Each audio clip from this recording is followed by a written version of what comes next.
Everyone, स्वागत है आप सभी का एक और वीडियो में। तो आज हमारा लेक्चर 18 है।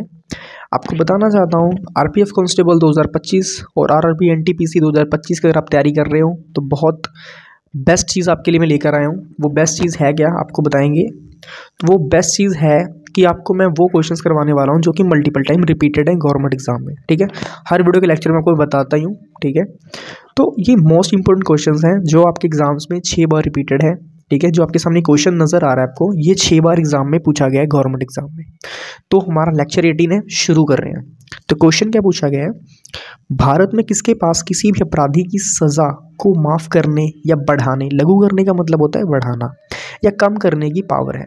तो हमें बताना है कि भारत में किसके पास कोई, फॉर एग्जाम्पल कोई अपराधी है, उसकी सज़ा को माफ़ करना, उसकी सज़ा को बढ़ाना, उसकी सज़ा को कम करना की पावर किसके पास है। अब आप लोग बोलोगे जज के पास। देखो, जज के पास ये पावर नहीं है, समझ रहे हो। इंडिया का सबसे सीनियर सिटीजन माना जाता है इंडिया के प्रेसिडेंट को, इंडिया के राष्ट्रपति को। तो ये पावर किसके पास होगी, ये प्रेसिडेंट ऑफ इंडिया के पास पावर होगी। किसके पास होगी, president of India, president of India, यानी कि भारत के राष्ट्रपति के पास।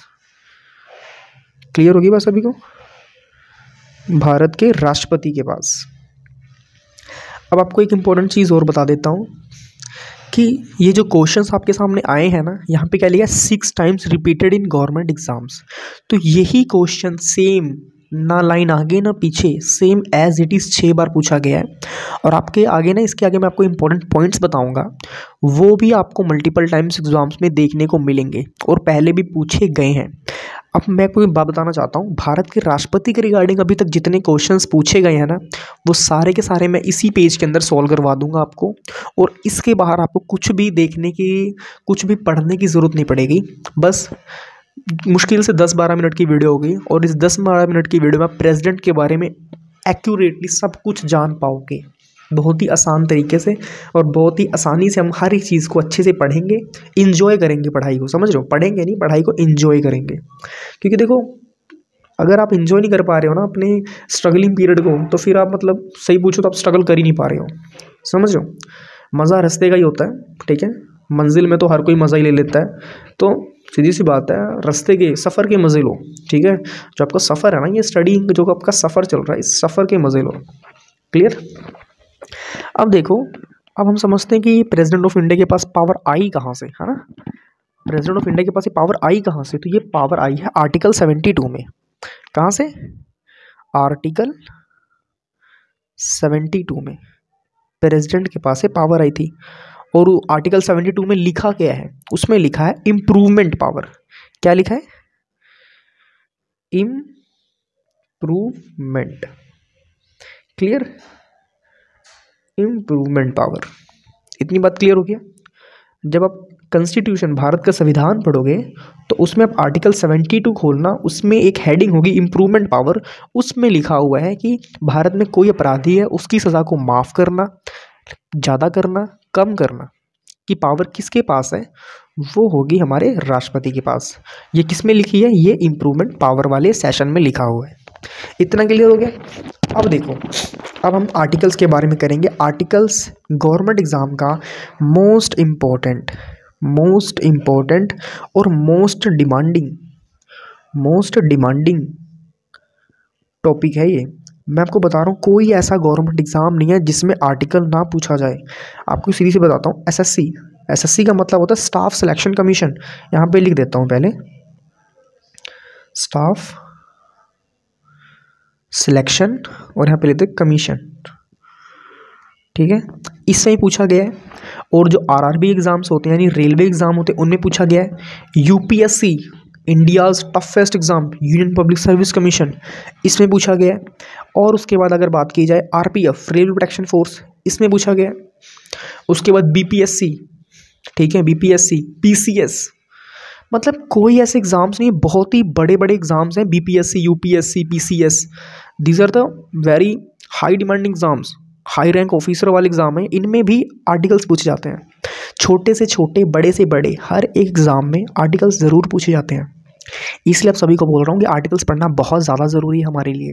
अगर हम आर्टिकल्स पढ़ के नहीं जा रहे हैं, हम एक बहुत ही, समझ रहे हो आप, मतलब कि आप ये समझो कि आप बहुत ही बड़े नंबर्स को छोड़कर जा रहे हो, बहुत ही बड़े मार्क्स को छोड़कर जा रहे हो, जो आपकी जीके के मार्क्स को इम्प्रूव कर सकता है, आपकी रैंक हासिल कर सकते हो आप, तो वो आप नंबर छोड़कर जा रहे हो।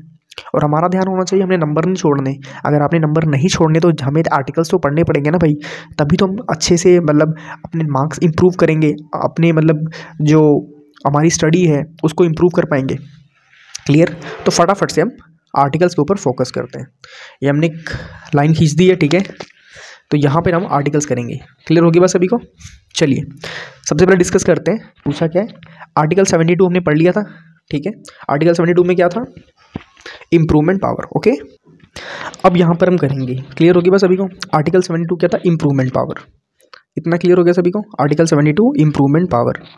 अब देखो आर्टिकल 52 क्या है। जो आर्टिकल 52 है वो क्या है? वो है राष्ट्रपति के पद का जिक्र। यहाँ पे लिख देता हूँ, प्रेसिडेंट, जो प्रेसिडेंट आता है उनके पद का जिक्र। अब पद का मतलब क्या होता है? पद का मतलब होता है उनकी पोस्ट, ठीक है। जो राष्ट्रपति है उसकी पोस्ट के बारे में, उनकी पोस्ट के बारे में बताया गया है। अभी एट प्रेजेंट इंडिया के राष्ट्रपति कौन है? वो है द्रौपदी मुर्मू, ठीक है, जो कि एक फीमेल है और एक ट्राइबल सोसाइटी से आई हुई है, ठीक है, आर्टिकल 52 में। क्लियर? अब आर्टिकल 53 में क्या दिखा हुआ है? मैं यहाँ पे सीधा लिख रहा हूँ, ठीक है, ए करके लिख देता हूँ। आर्टिकल 53 में क्या बोला गया है? आर्टिकल 53 में बोला गया है राष्ट्रपति का कामकाज। जो प्रेसिडेंट है इनका कामकाज क्या है? इनको काम कौन सा करना पड़ता है? प्रेसिडेंट का क्या? कामकाज। क्लियर? आर्टिकल 53 में जिक्र है कि प्रेसिडेंट का कौन सा काम है, प्रेसिडेंट को क्या काम करना चाहिए, क्या काम करना है प्रेसिडेंट ने। फॉर एग्जांपल जैसे कोई भी हाई रैंक नेशनल अवार्ड्स होते हैं जो हाई रैंक ऑफिसर्स को मिलता है, for example Padma Bhushan, Padma Vibhushan, Nobel prize, Paramvir Chakra, Mahavir चक्र, ये सारी कौन देता है? ये सारे हमें प्राइम मिनिस्टर्स, सॉरी प्रेसिडेंट्स देते हैं। क्लियर होगी बात? अब देखो आर्टिकल 54 में क्या बोला गया है। आर्टिकल 54 में क्या बोला गया है? आर्टिकल 54 में बोला गया चुनाव, ठीक है, इलेक्शन, इलेक्शन के बारे में बोला गया है, मतलब चुनाव। मैं यहाँ पे इंग्लिश में भी लिख रहा हूँ, हिंदी में लिख रहे हैं। जिनको हिंदी टफ लगती है वो इंग्लिश देख सकते हैं, जिनको मतलब इंग्लिश टफ लग रही वो हिंदी देख सकते हैं। क्लियर? तो इलेक्शन के बारे में बोला गया। अब obvious सी बात है, जो प्रेसिडेंट है वो भी इलेक्शन के थ्रू ही मतलब चूज़ किए जाते हैं। आपको पता है अपनी जो इंडिया है वो एक डेमोक्रेटिक कंट्री है। कौन सी? डेमोक्रेटिक। डेमोक्रेटिक का मतलब क्या होता है बताता हूँ अभी आपको। डेमोक्रेटिक का मतलब होता है लोकतंत्र, मतलब लोगों द्वारा चुनी गई सरकार। आप देखते हो हर 5 साल के बाद मतलब पीएम का चुनाव होता है, प्राइम मिनिस्टर का चुनाव होता है। तो वो होता क्या है कि जो लोकतंत्र है मतलब लोगों द्वारा चुनी गई सरकार, समझ रहे? इसलिए तो कहते हैं वोट डाल कर आओ, तभी तो आपके वोटर कार्ड बने हैं, ताकि आप लोग समझदार हो।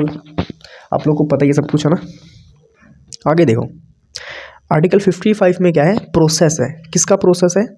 कि प्राइम मिनिस्टर कैसे बनेंगे, सॉरी राष्ट्रपति कैसे बनेंगे। दिमाग में ना बार बार प्राइम मिनिस्टर चल रहे हैं। आर्टिकल 55 में क्या लिखा हुआ है? प्रेसिडेंट कैसे बनोगे, उसका प्रोसेस लिखा हुआ है। आर्टिकल 56 में क्या लिखा हुआ है? कार्यपालिका के बारे में, ठीक है, कार्यपालिका। कार्यपालिका मतलब राष्ट्रपति को कौन कौन से काम फॉलो करने पड़ेंगे। अब फॉर एग्जांपल जैसे अवार्ड देना वो राष्ट्रपति का काम है, ठीक है। कोई मतलब हायर गैलेंट्री अवार्ड हो गया वो किसने देना? राष्ट्रपति ने देना है। और उसके बाद किसी की सज़ा को माफ़ करना है वो भी राष्ट्रपति के हाथों है। क्लियर होगी बस अभी को? ये सारी चीज़ें होती हैं। अब आर्टिकल 57 में क्या बोला गया है वो देखते हैं। 57 में क्या होता है? री इलेक्शन, मतलब दोबारा इलेक्शन भी हो सकता है। अब फॉर एग्जांपल जो हमारे राष्ट्रपति हैं, भगवान न करे अगर उन्होंने कुछ गलत काम कर दिया, ठीक है, कुछ अनफेयर कर दिया, क्या कर दिया? अनफेयर कर दिया, तो होगा क्या? दोबारा इलेक्शन हो सकते हैं, दोबारा से चुना जाएगा। फॉर एग्जांपल वोटों में हेरा फेरी हो गई तो क्या होगा? दोबारा इलेक्शन होगा। ये किस में लिखा है? आर्टिकल 57 में लिखा हुआ है, ठीक है। और किसका इलेक्शन होगा? प्रेसिडेंट का। अब देखो आर्टिकल 58 में क्या लिखा हुआ है? आर्टिकल 58 में लिखा हुआ है योग्यता के बारे में, कि राष्ट्रपति बनने के लिए योग्यता क्या चाहिए। एलिजिबिलिटी जिन्हें बोला जाता है, इंग्लिश में बोलते हैं एलिजिबिलिटी। राष्ट्रपति बनने के लिए आपके पास क्या क्या योग्यता होनी चाहिए। तो सीधी सी बात है, आपकी 35 ईयर्स से ज़्यादा उम्र होनी चाहिए और उसके बाद आप इंडियन होने चाहिए, आप भारत के नागरिक होने चाहिए। क्लियर? अब उसके बाद आर्टिकल 59, ये इतना इम्पोर्टेंट नहीं है, आप इसे छोड़ सकते हो, ठीक है, नॉट इम्पॉर्टेंट, इसे आप छोड़ दो। आर्टिकल 60 के बारे में बात करते हैं। जो आर्टिकल 60 में लिखा हुआ वो लिखा हुआ है शपथ के बारे में। किसके बारे में लिखा हुआ है? शपथ के बारे में लिखा हुआ है, प्लेज। अब देखते हो कोई भी, जैसे आपने ना कई बार देखा होगा कि जब कोर्ट में क्या होता है, जब कोई किसी की गवाही लेते हैं तो वो गीता पे हाथ रख के कसम खाते हैं कि मैं जो भी वो कहूँगा सच कहूँगा, है ना। फिल्मों में देखा ही हुआ है, सच के सिवा कुछ नहीं कहूँगा, ऐसे डायलॉग मारते हैं। तो वो डायलॉग रियल में मारने पड़ते हैं, ठीक है, जब शपथ लेते हैं। तो जो प्रेसिडेंट हैं इंडिया के, कोई भी हो, चाहे वो मेल हो चाहे फीमेल हो, अभी एट प्रेजेंट आपको पता है द्रौपदी मुर्मू क्या है, हमारी राष्ट्रपति हैं, तो उन्होंने भी शपथ खाई थी। तो क्या होता है, आर्टिकल 60 में क्या लिखा है, हमें शपथ खानी पड़ती है कि हम देश की भलाई के लिए काम करेंगे, देश के लोगों के लिए काम करेंगे, है ना, देश के हित के लिए काम करेंगे, कुछ भी गलत फैसला नहीं लेंगे, वही फैसला लेंगे जो देश के लिए अच्छा साबित हो, जो देश के नागरिकों के लिए अच्छा साबित हो। ये सारी चीज़ें हमें किस में बताई गई हैं? आर्टिकल 60 में बताई गई हैं। इतना क्लियर हो गया सभी को? चलिए अब देखो, आगे वाले हम ना आर्टिकल्स बाद में डिस्कस कर लेंगे, पहले इतने हम अच्छे से कवर कर लेते हैं। आर्टिकल 52 में क्या बोला है? प्रेसिडेंट के पद का जिक्र किया हुआ है, ठीक है। प्रेसिडेंट का जो ओहदा है, जो उसका पद है, जो उसकी पोस्ट है, जो उसकी कुर्सी है, उसके बारे में बताया गया है। आर्टिकल 53 में राष्ट्रपति के कामकाज का जिक्र करा हुआ है। आर्टिकल 52 में इलेक्शन के बारे में बताया गया है कि चुनाव की प्रक्रिया क्या क्या होंगी, चुनाव किस तरीके से होंगे, चुनाव को कैसे करवाया जाएगा, वो सारी चीज़ें हमें आर्टिकल 54 में बताई जाती हैं। आर्टिकल 55 में क्या होता है? आर्टिकल 55 में प्रोसेस बताया जाता है कि अगर आपको प्रेसिडेंट बनना है तो उसका प्रोसेस क्या है ना, तो वो प्रोसेस के बारे में बात होती है।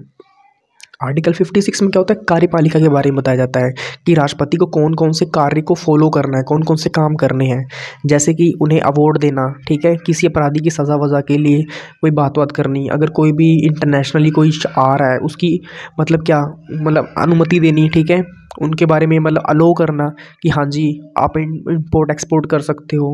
जैसे भी क्या हो रहा है, जैसे कि सारे फ़ोन पहले असेंबल्ड होते थे चाइना में, अभी रिसेंटली मोदी जी ने कुछ करा हुआ है 2027 तक कि सारे फ़ोन असेंबल्ड अब इंडिया में होंगे, ठीक है। तो आर्टिकल 57 में क्या है? री इलेक्शन, ठीक है। फॉर एग्जांपल ऐसे कुछ भी, जैसे इलेक्शन में गड़बड़ होगी तो आर्टिकल 56 मिलेगा कि हम दोबारा इलेक्शन करवा सकते हैं। आर्टिकल 55 में क्या है? योग्यता के बारे में, जो हमारे प्रेसिडेंट हैं उनकी योग्यता क्या होनी चाहिए। तो उनकी योग्यता क्या होगी? पहली तो उनकी 35 साल उम्र हो, दूसरे वो इंडियन होने चाहिए, क्लियर। आर्टिकल 59 इतना इंपॉर्टेंट है नहीं, इसलिए मैंने इसे नहीं करवाया, ठीक है, आप इसे छोड़ सकते हो, एग्जाम में एक भी बार पूछा नहीं गया है। आर्टिकल 60 में क्या हुआ है? शपथ के बारे में बताया गया है। आपको बताता हूँ कि ये जो 3 आर्टिकल्स हैं ये पूछे गए हैं, मैं यहाँ पे स्टार्स बना देता हूँ। आर्टिकल 54, 55 और 56 ये पूछे गए हैं, तो आप इन्हें अच्छे से, मतलब सारे ही आप अच्छे से कर लेना, बट आप इन तीनों के ऊपर थोड़ा सा ज़्यादा जोर दे देना, ठीक है।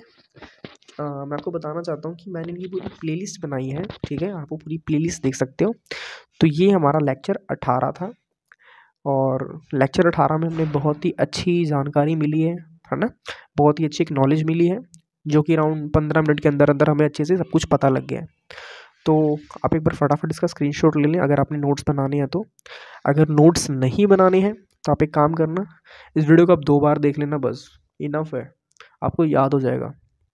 वैसे नोट्स बना लोगे तो बेस्ट रहेगा। आपको बताना चाहता हूँ कि इसकी मैंने पूरी प्लेलिस्ट बनाई हुई है, ठीक है, आप जाके वो प्लेलिस्ट देख सकते हो, लिंक मैंने कहाँ पे डिस्क्रिप्शन में डाला हुआ है, ठीक है। और एक बात और, अगर आप आरपीएफ कांस्टेबल की तैयारी कर रहे हो या आरआरबी एनटीपीसी की तैयारी कर रहे हो, किसी की भी तैयारी करो, जीके यही आएगी, इसके अलावा कोई जीके आएगी नहीं, क्लियर। आरपीएफ कांस्टेबल और आरआरबी एनटीपीसी 2025 के लिए बता रहा हूँ, दोनों के लिए सेम ही जीके हैं, सेम ही एनटीपीसी हैं, डरने की कोई बात नहीं है, आप बेफिक्र होकर तैयारी करो, ठीक है। और आप सभी को all the very best for upcoming government exams.